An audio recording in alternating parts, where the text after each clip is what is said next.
the recording kick off. I'm going to start. So, good evening, everyone, and welcome to the third session of Get Ready. I am extremely excited about the session that we'll be having today.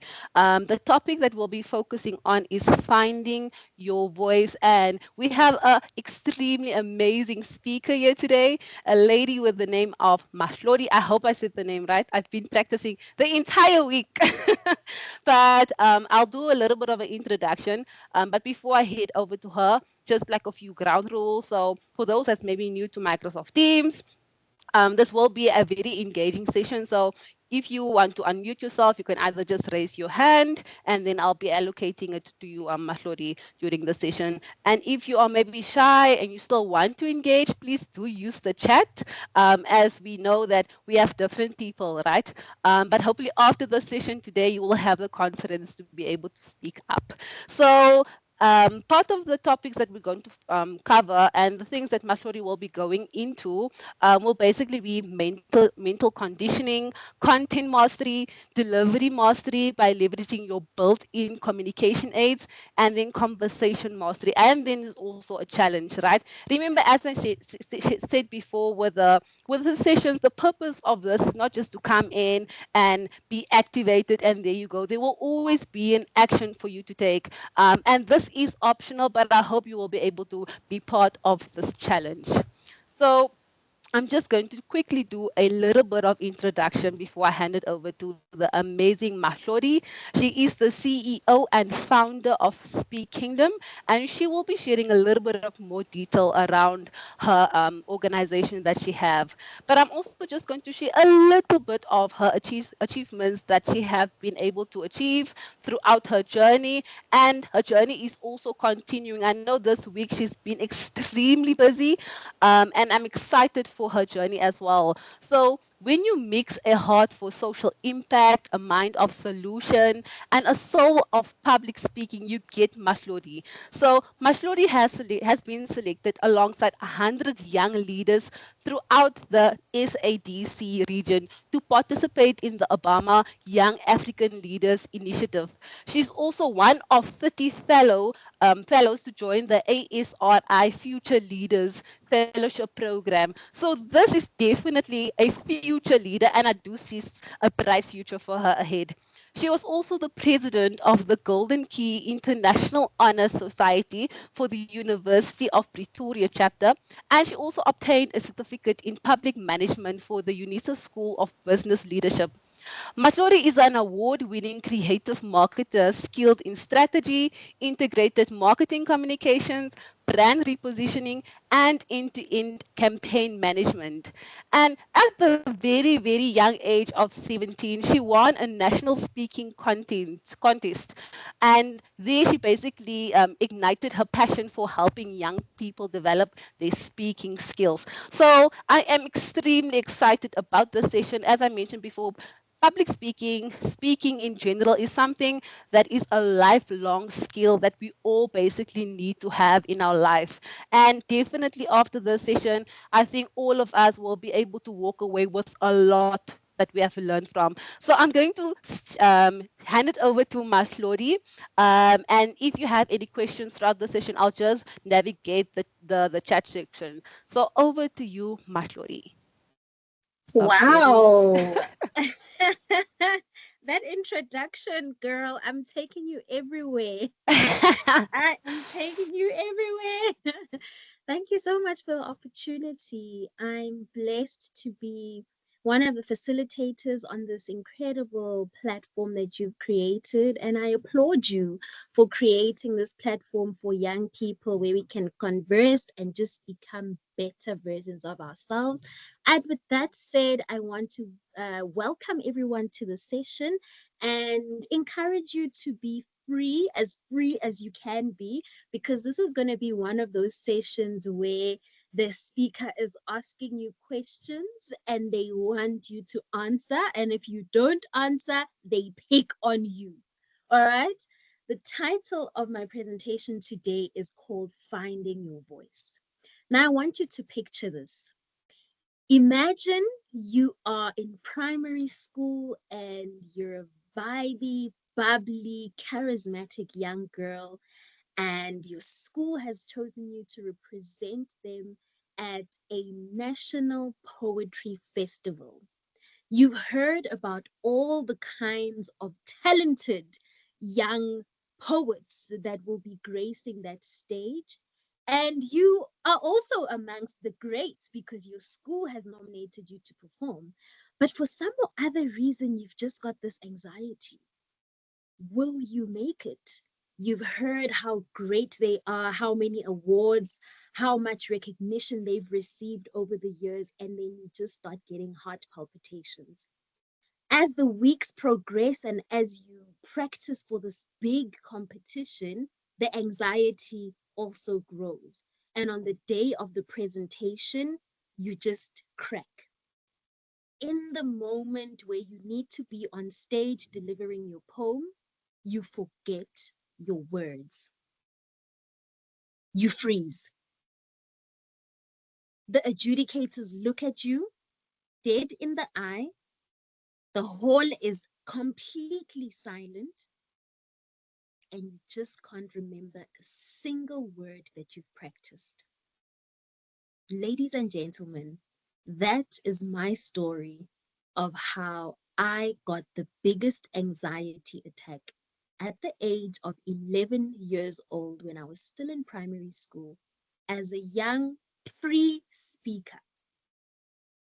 I was a bubbly, charismatic chatterbox, passionate about poetry at the time. And on this particular day, I just couldn't get over my nerves. It was so bad that I completely bombed out. I couldn't make up for it. And I literally got off the stage without saying my poem. After that day, I took almost a 2 year period where I didn't want to volunteer for anything that had to do with speaking because every time I thought about speaking in public, that moment kept replaying over and over in my mind. It was actually that moment where you feel like the earth can just swallow you. And by God's grace, I was able to come out of that season. And I never want anyone to grace any stage and feel that way. Today, we'll be talking about the hacks to help you find your voice, to help you establish your voice, and to help you use your voice in whichever setting you are. If that's a corporate environment, great. If that's as a community leader, great. But you have a voice. Your voice is valid. Your voice has incredible impact to add to this country, this continent, and to our world. And I want to empower you with some of the tools that have helped me to come alive as a public speaker.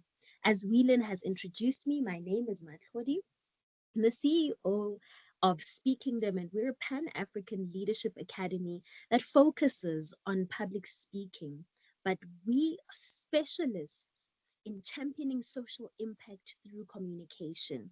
And today I'll be taking you through some of those things that can help you unearth the potential of your voice. I'm going to share my screen, and like I said, I need us to engage. I need to feel your presence today. If you've never engaged on a on a meeting before, today is the day, right? So I'm going to be picking on people, and it's not for me to embarrass you or put you on the spot, but it's really for you to start using your voice. So let's do this. Okay, can everybody see the screen with the presentation? Yes, we can. Fantastic, thank you. So I'll get into a quick overview of what I'm going to cover this evening, starting with mental conditioning. Then we're going to go into content mastery, and then delivery mastery, and end it off with conversation mastery. How do you really unearth the full potential of conversations every single day to prepare for the big day whenever you have a presentation? And then last but not least, we'll close it off with a challenge that I have for everyone. So I just want you to use your emojis to give me a thumbs up or a heart or a star or something to say you are excited. Yes. Give me let's something. let's show Flori some love. Whether it's a heart, whether it's a thumbs up, let's just give us some energy. There we go. See it. Yes, I see it. Fantastic. So let's get straight into it, starting with mental conditioning. Every single speaker has to go through a phase of working on their minds. You can't stand on any podium, on any platform, without having set some clear parameters with what your mind is going to help you to accomplish. But here's the beauty about mental conditioning, it's not limited to public speaking. It's something that we need to do anything that's worth doing. If you think about the world's greatest athletes, if you think about yourself in the corporate environment, before you undertake a task, you need to be mentally fit. You need to have that mental fortitude. But I want to use a specific example, and I love because in athletics, you just need a different kind of mental stamina. And I'll use the example of Muhammad, late, great Muhammad Ali, who said, I am the I said I was the greatest before I even knew I was. I figured that if I said it enough, I would convince the world that I was indeed the greatest. How powerful is that? He said it so many times that he started intrinsically to believe that he was the greatest. And this is the foundation of confidence. Now, confidence can be expressed as two variants. We get inner confidence and performed confidence. So I want to find out from you. And let's start. I want to find out from you. What do you think are some of the markers of inner confidence? I'll go with Loretta. Loretta, what do you think is inner confidence? How would you see inner confidence play out for yourself? You can give me one word, one sentence. Being comfortable with self. I love that. Thank you. Grace, what is inner confidence for you?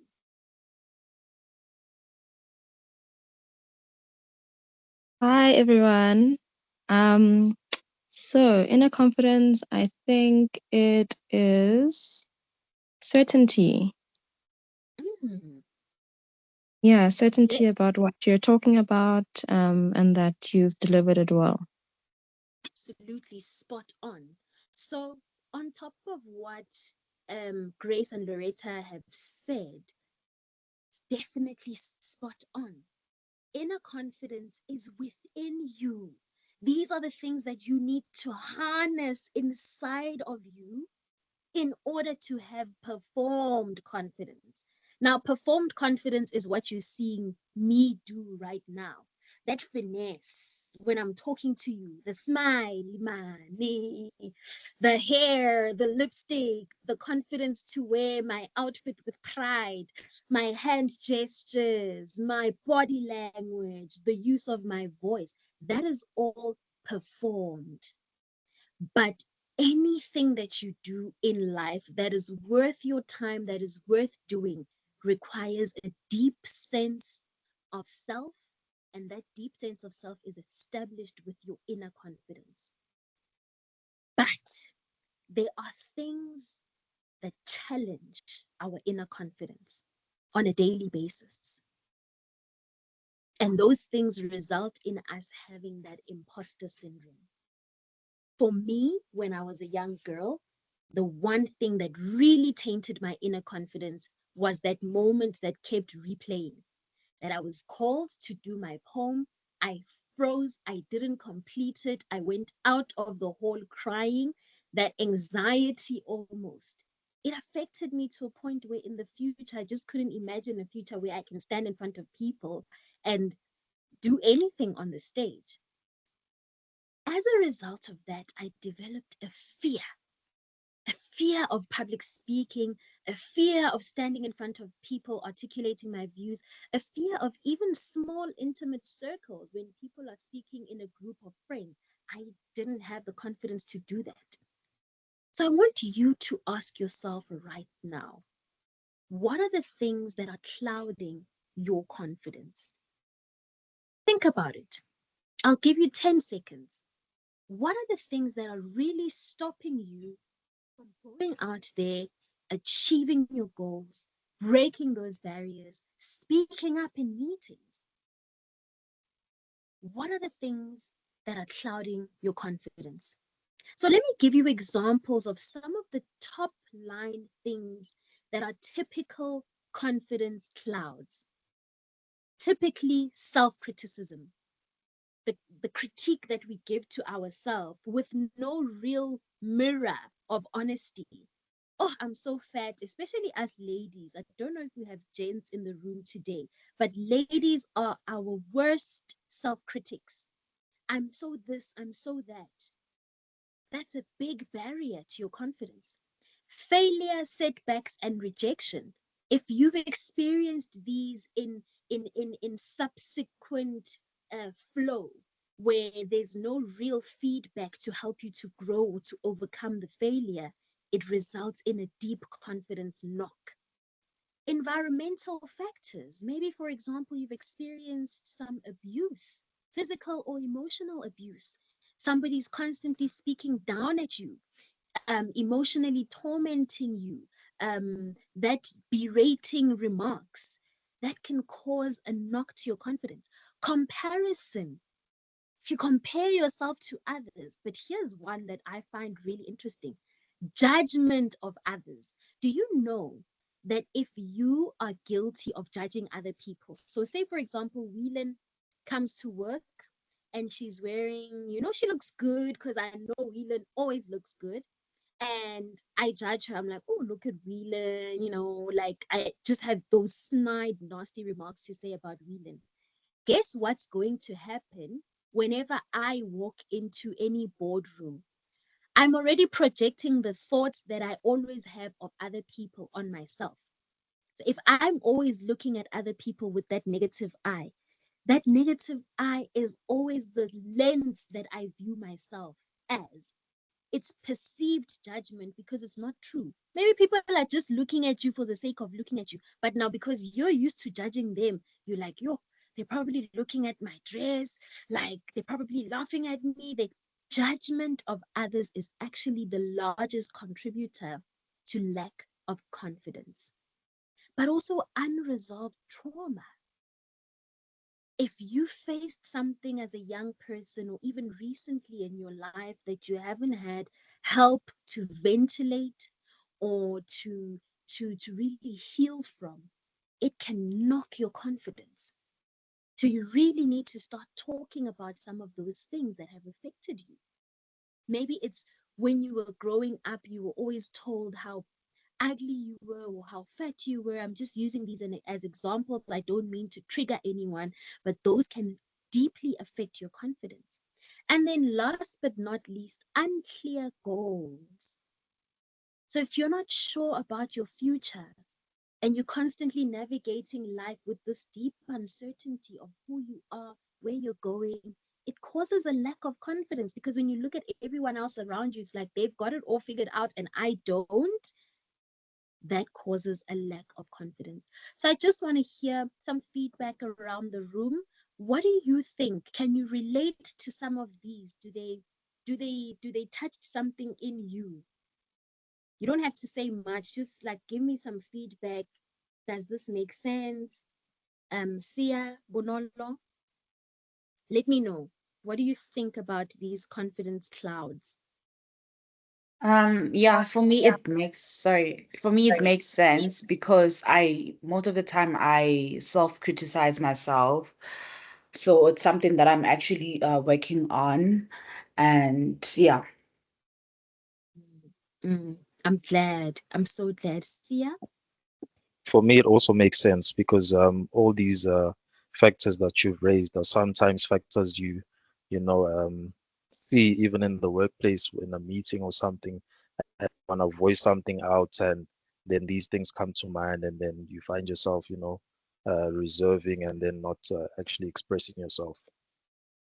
Absolutely. You can say that again. And here's the danger about some of these things, they live and breed in our minds. These things become like mold. Do you know how mold? Picture a bag of bread that's been sitting in your bread bin without any light, without any air.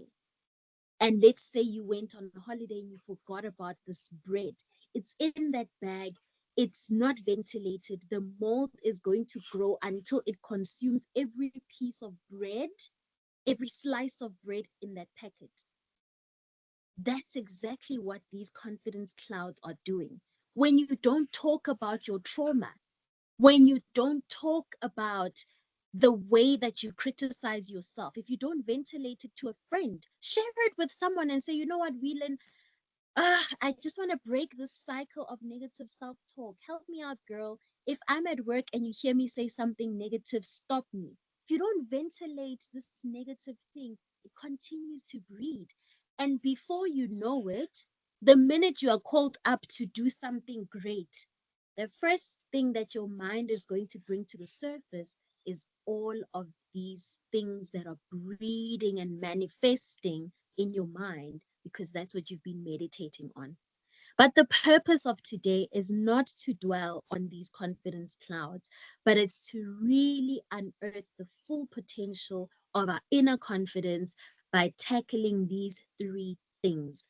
These are not the only things that you need to look at when you're building your inner confidence. There's a whole list of things that you can look at, but these for me are the game changers. These are the game changers. When you look at confidence, you start with self awareness. Self awareness is the ability to recognize and understand your thoughts because your thoughts over time affect your feelings, and over time, your feelings affect your behavior, how you're showing up every day, the things that you do every day. And guess what? Over time, those become your habits.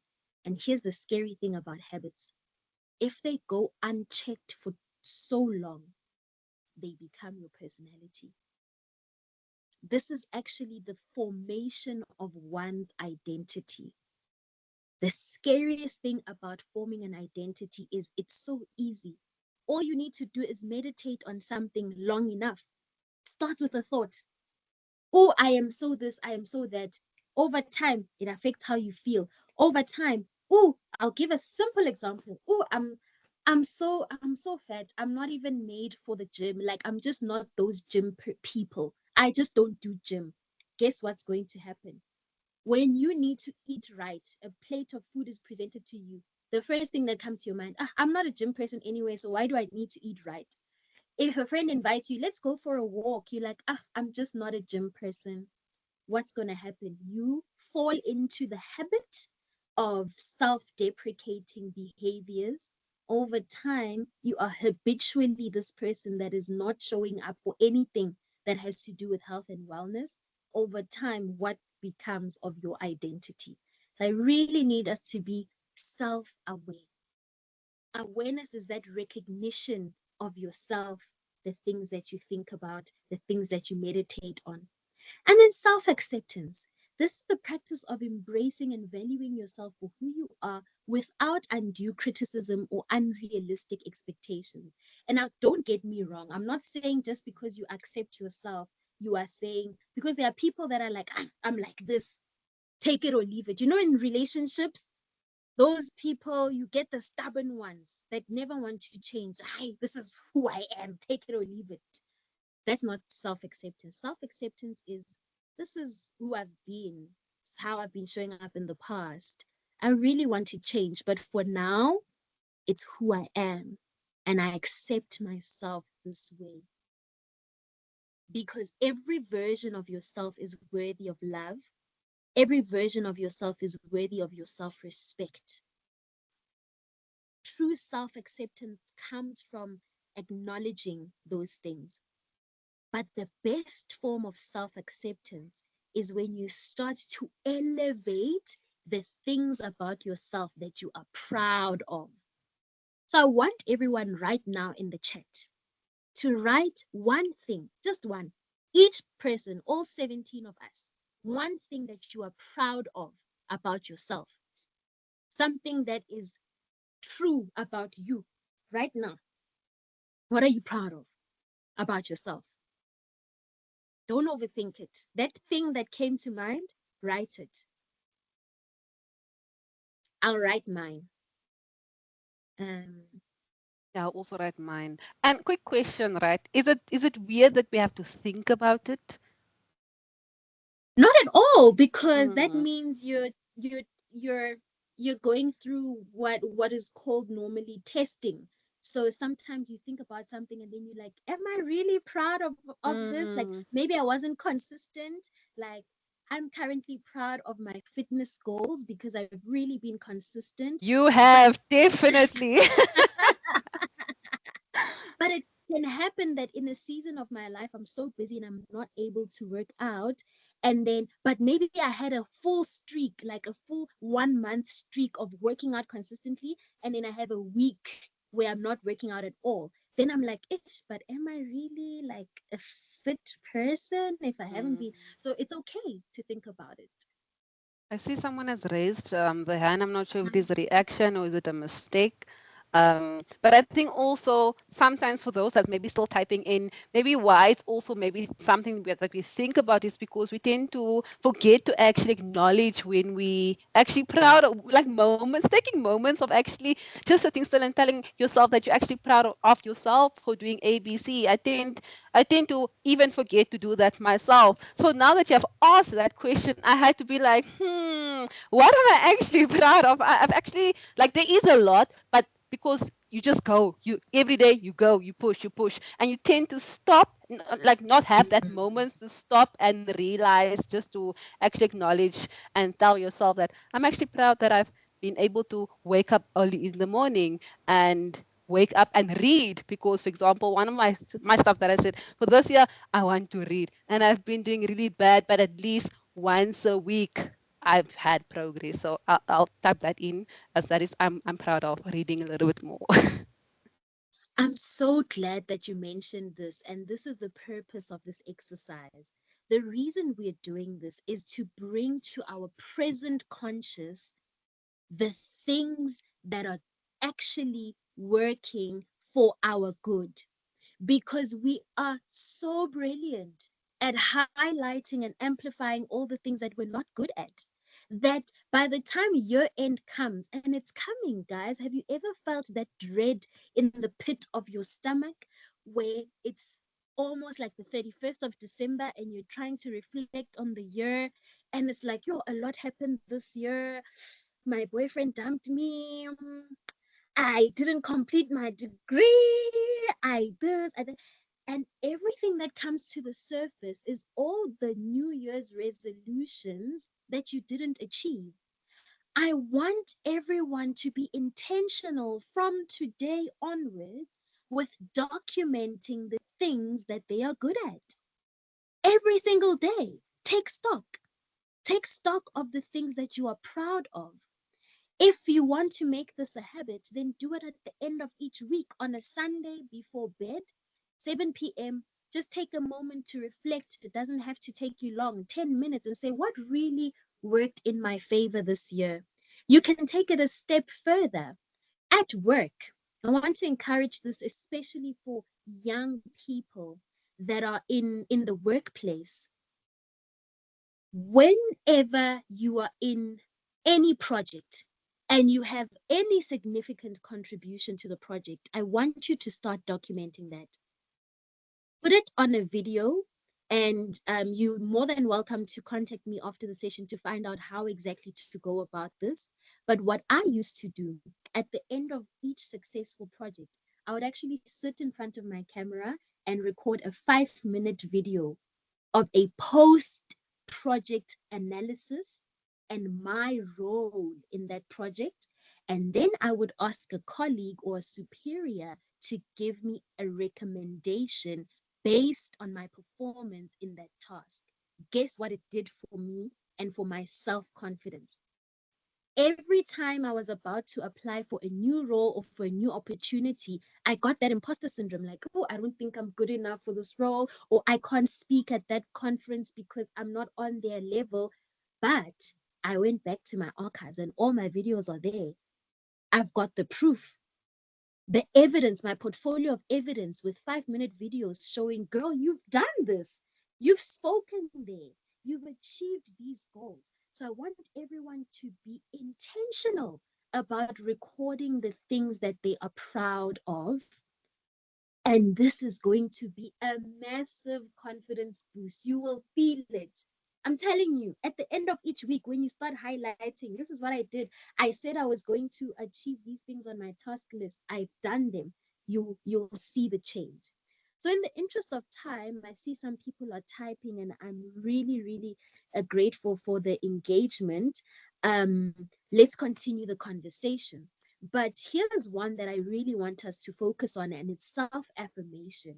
So I have deemed myself the queen of self-affirmation because I've just seen the power of reinforcing and affirming my worth and my values through positive self-talk. And this is going to be a game changer for your self-confidence. Self-affirmations are statements that are made in the present tense as if they were true, even if it's something that you deem to be a future ambition. Say it in the present tense as if it were true today. You have to make it a positive statement and you have to make it short, clear, and concise. So I want everyone to write it down. Doesn't have to be in the chat. Don't make it in the chat. But what would be your affirmations for yourself? 3 affirmations. And they have to start with the word I am. So here's the thing about I am. I am is I and am are the 2 most frequently used words in the world, worldwide, in any language. I am. In Sepedi, it's ki. So whatever follows I am, it's actually you unconsciously creating a reality for yourself. If you're always a person that walks around, I am tired. You know those people that are in a perpetual state of fatigue. Oh, I'm so tired. Every day. Don't you get tired of being tired? I am tired of those people. I'm sorry. Oh, I am so this, I am this, I am that. Be careful of what you say after I am. You are shaping your reality, and whatever you are shaping and teaching your mind is whatever is going to manifest.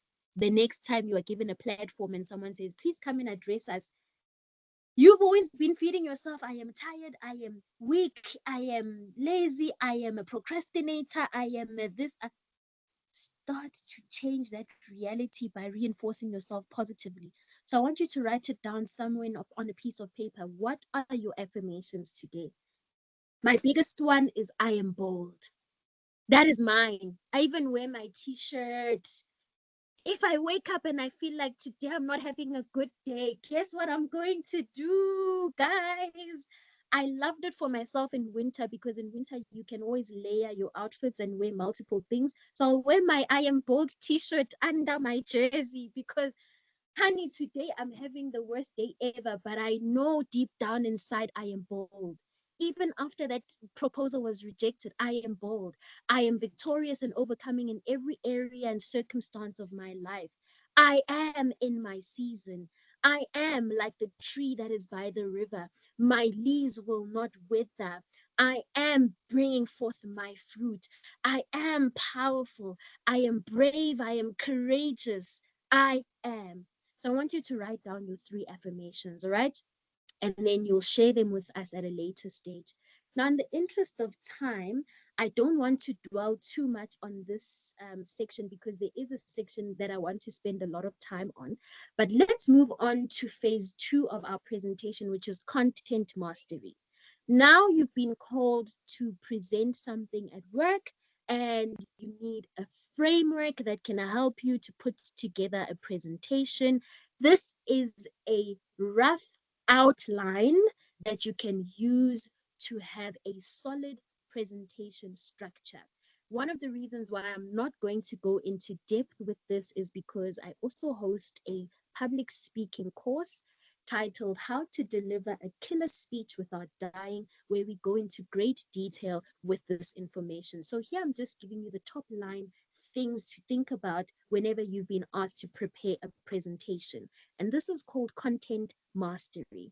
The first thing that you need to think about is the structure of your presentation. Now that you've built your confidence, get into the structure of your presentation. The structure has an intro, a body, and a conclusion.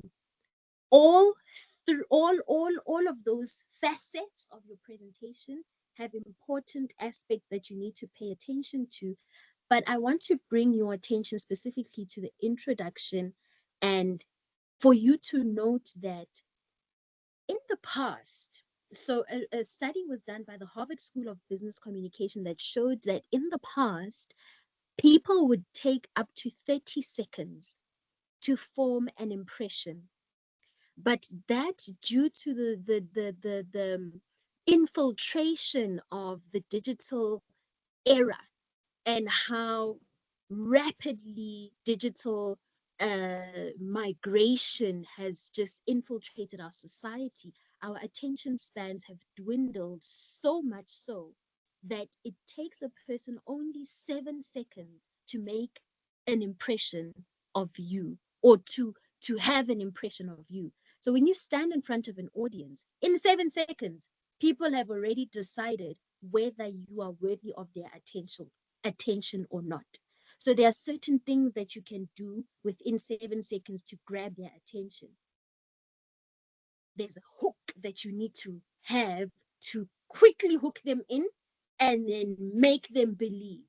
Whether it's how you use your voice as you start your presentation, whether it's by opening up with a question, whether it's by how you stand and just command the room with a pregnant pause. Pregnant pauses are just public speaking terms for big pauses for dramatic effect. Whether it's a story that is really captivating but starts with a that gripping story where you're like, yo, where is this going? So that's the 7 second rule. Secondly, the power of three in your body. Now you've got your introduction in your body, the power of three. The best way for you to put together a compelling presentation where everyone will leave feeling like they've gained something from you is to use the power of three.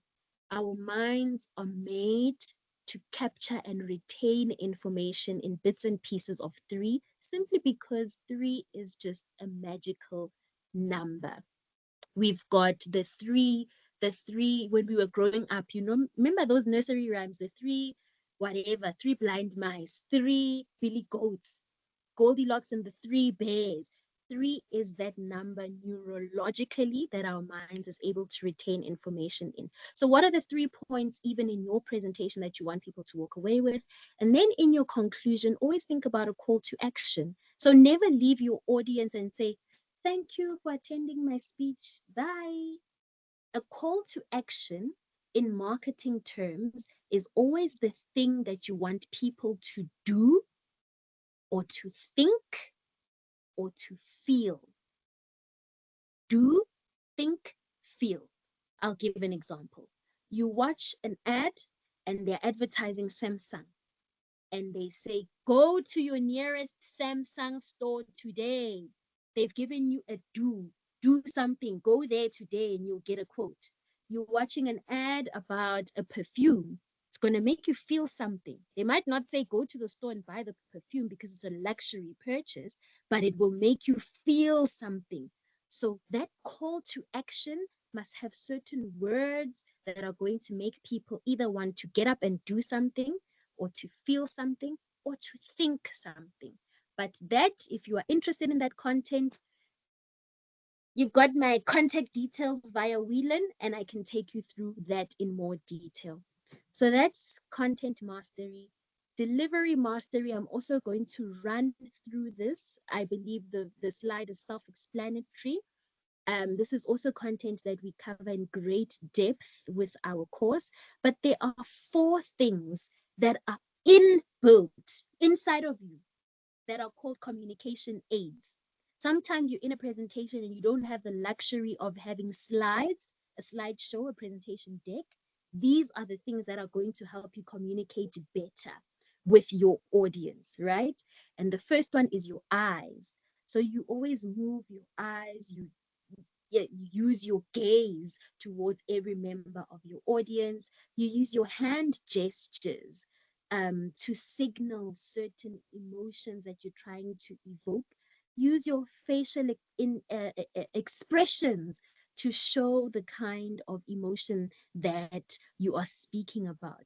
You can't say, yo, guys, I was so excited to win the lotto the other day, and this is a life-changing moment. I'm so grateful. No, it just doesn't connect. So use your facial expressions to connect to your message.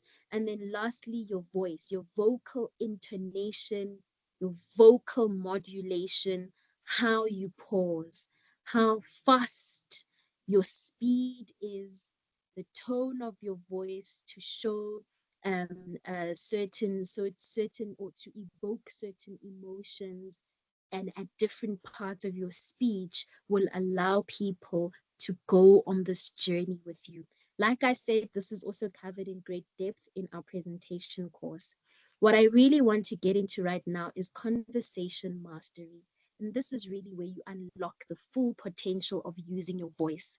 Using your voice to do whatever you want to do in this world doesn't come from opportunities like these where you're invited to speak somewhere and they're like, okay, here's 5 minutes, speak. No, it comes from everyday conversations. I was saying to a client of mine the other day that struggles with social anxiety that the one way that they can start to overcome the social anxiety is by speaking up in public also. So whenever they go on their grocery run at Spar, they must strike up conversations with the teller. Hi, how are you? This is my name. How was your day?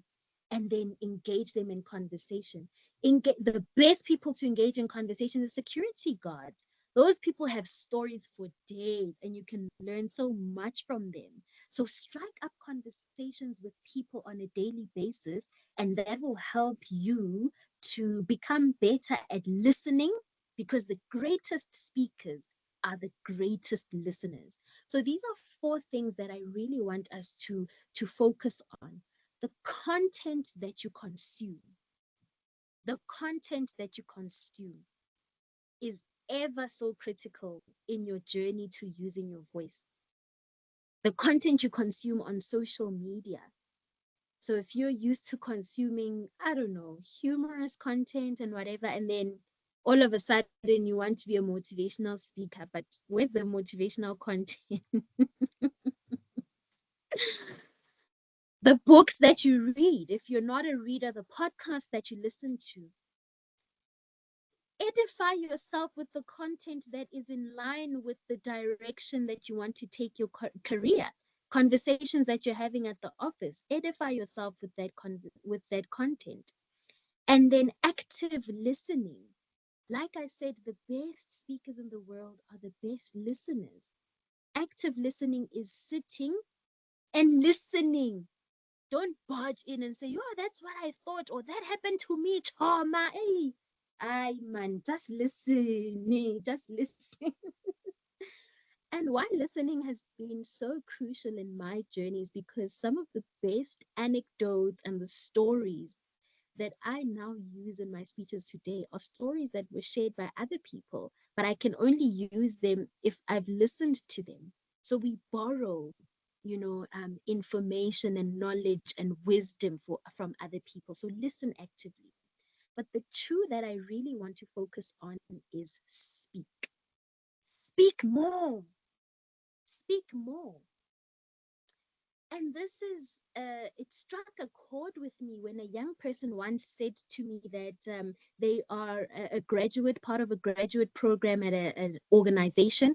And the one time they were invited to a meeting, herself and 4 fellow graduates, so 5 of them invited to a meeting. When they get to this boardroom, there were chairs along at the edge of the room, and then there were chairs in the middle of the room, and then all the graduates sort of gravitated towards the chairs that are in the edge, like the perimeter of the room.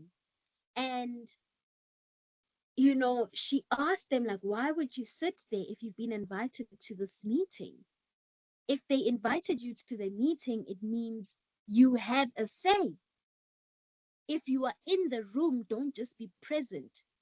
Don't just be nothing from my side. Willen, can we hear your thoughts? Nothing from my side. I'm all good today. Be bold in the room. Be bold in the room. If you are in the room, be bold in the room. And now boldness is not saying I know all the answers. So when the microphone comes to you, you are going to give them the perfect answer. No. Boldness is sometimes saying, I'm actually not sure. Can you help me out there? Or I'm not sure. Maybe I can research it and get back to you later. Or sure, what you've asked is actually quite interesting. I've never thought about it, but I'm willing to learn. Just so that your voice can get used to speaking up in situations where you are trembling. You need to be comfortable with that trembling sensation, because the thing about speaking in public is you do it despite the fear. In spite of the fear, you speak anyway. A quick You speak. question, like, sorry, Matloli, because it's on this topic. So Kanya have a question, but before I go into Kanya's question, I think we've also got into the habit of saying that thing of, nothing from my side, because everyone is saying it's okay. Now let me also just fall in and be like, nothing from my side. But really, really great insights. So Kanya do have a question, and the question is, how can I implement these skills in an interview? That is the question that Kanya has. In a formal interview, a job interview. Kanya, maybe if you want to elaborate or give some detail, you don't mind. But it says, how can I implement these skills in an interview? So the skills that you have mentioned just now. You speak every day. And the challenge that I actually have is going to help Kanya a lot. You speak every day.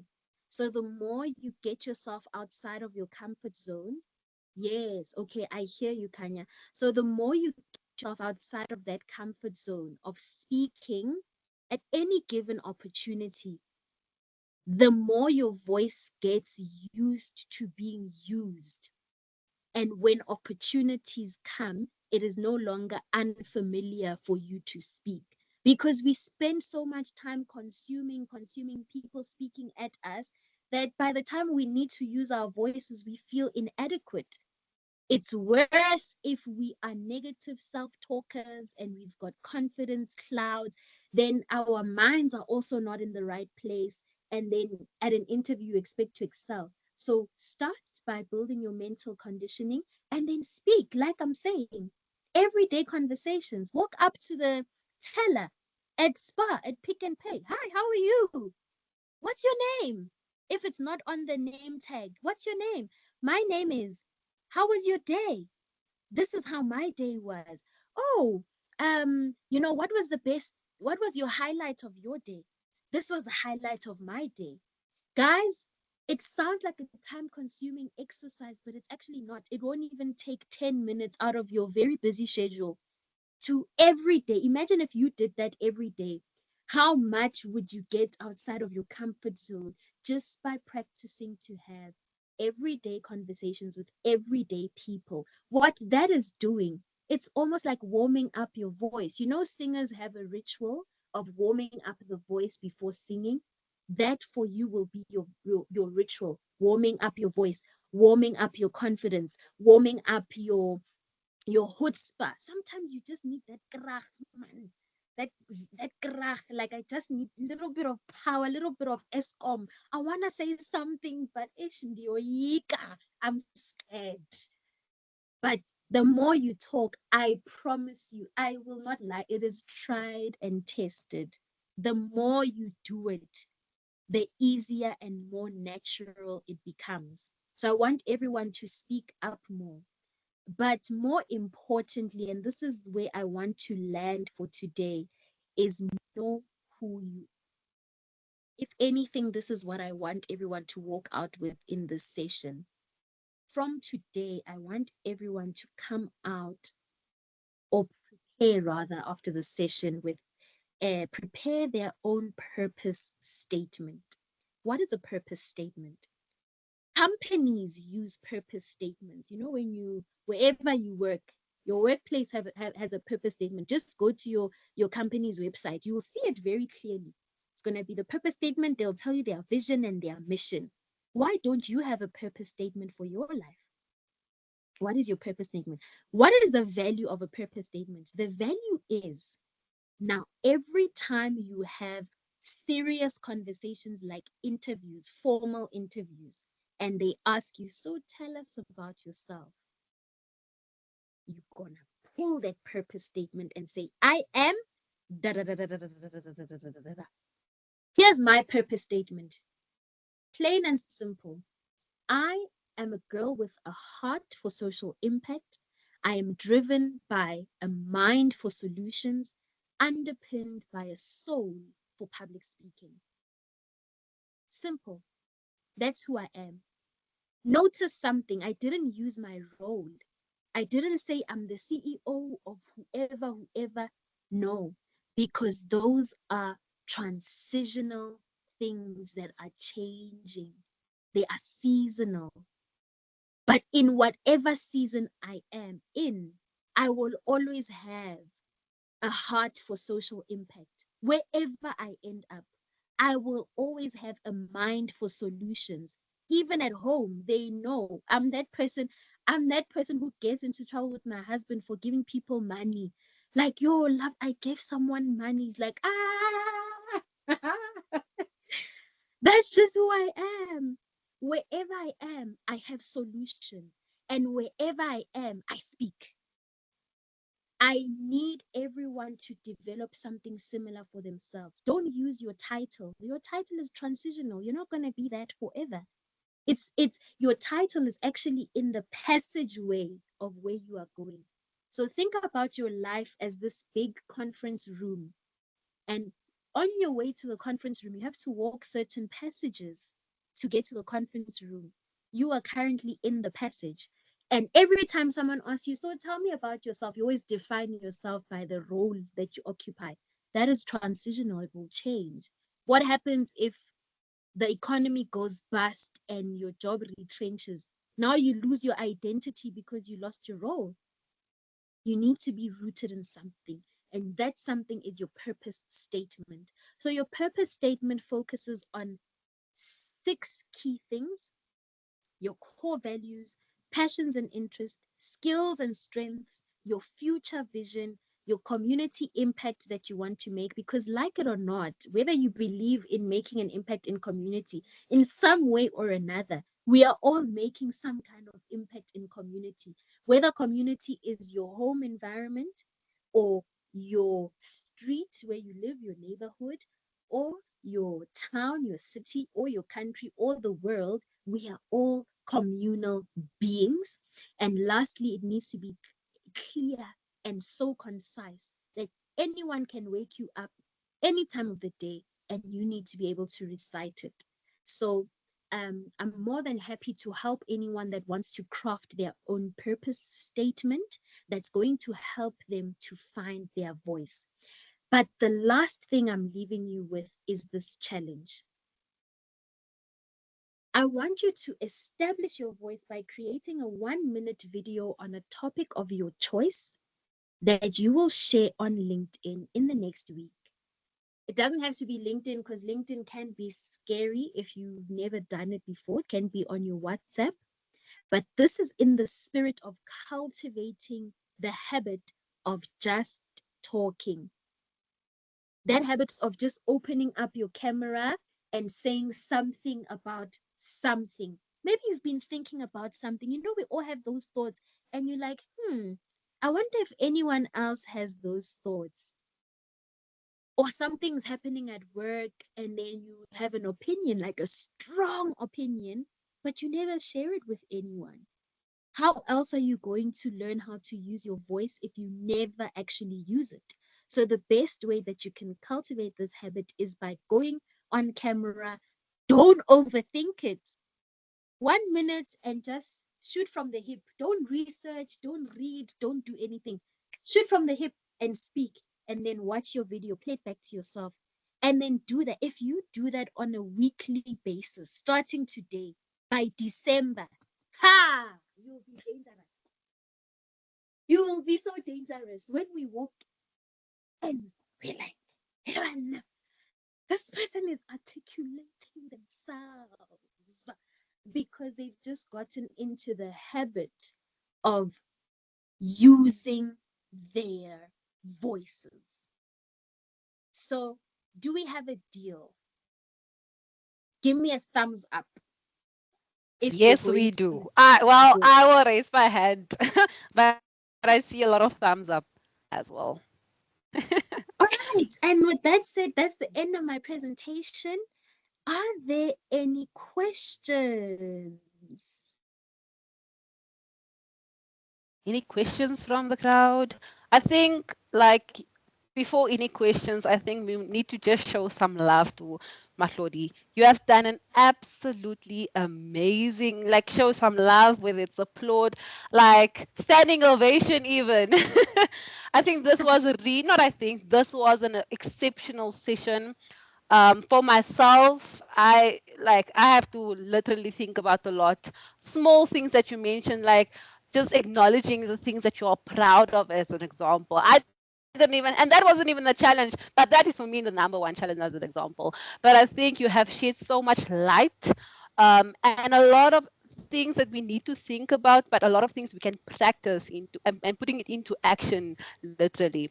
So thank you so much. This was so insightful. I see everyone here in the chat is saying thank you, amazing session. We do have someone that have raised their hand. You can go ahead, maybe introduce yourself, and then share your question or comment that you have. My soul sister. Thank you so much. Thank you so much, Willen. Thank you, Mahlodi. My name is Anita Malunga. First of all, I'm just here to say thank you so much. This was an incredible session. I came in very late, but everything that you've shared is very informative. So I really liked when you touched on the issue of not introducing yourself by the role that you have currently. That is very important. I recently learned about it, and I need to start crafting that value statement for myself. So thank you very much. I just thought I should use my voice. Thank you. Yes. I love it. And guess what? Thank you so much, my sister Anita. I love you. You are mine. Mine. But guess what, people? So I want to share a secret with you. And the reason why I emphasize the power of just speak. You are actually inadvertently building your personal brand by harnessing visibility.